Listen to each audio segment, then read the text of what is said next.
Welcome back, ladies and gentlemen, to Let's Review, as we review the latest and greatest in entertainment.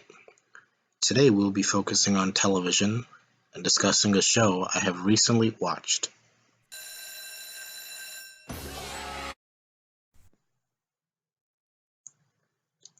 So the plan here is to discuss an overview of the road so far in regards to who creates the show and who's in it. Then we'll move on to the actual review of the program, meaning what I felt about it and how I thought it was. And at last, we'll conclude with the wrap-up before we go, meaning a general summary of everything we've discussed. And on rare occasions, you may get a discussion point on themes that were presented in the show or predictions for what could happen in the show afterwards.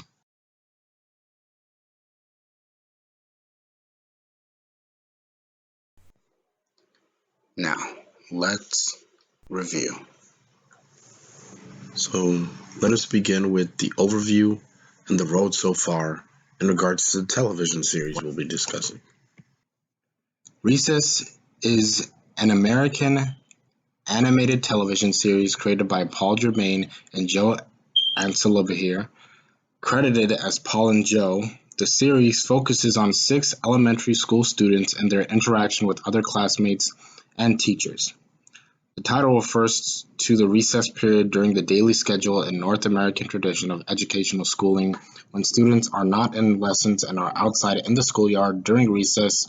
The children form their own society complete with government and a class structure set against the backdrop of their regular school. Moving along with the review of the program.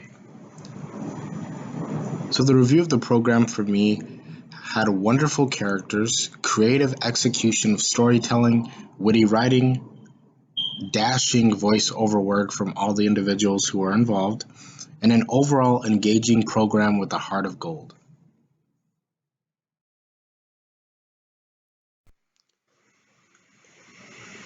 So now we are going to be moving on to the wrap-up before we go on this TV series. So the wrap-up for me would be that the show develops wonderful themes over the amount of time the series takes place, whilst also making you fall in love with the characters and their world. The choices they make always amaze you, and the show never fell flat in its storytelling or its execution of storytelling, character work, world building, and everything else of the sort. Overall, a very fun watch. The show highlights its strengths and rarely had many weaknesses and was easy to get through. So overall, I loved it and I highly recommend the series.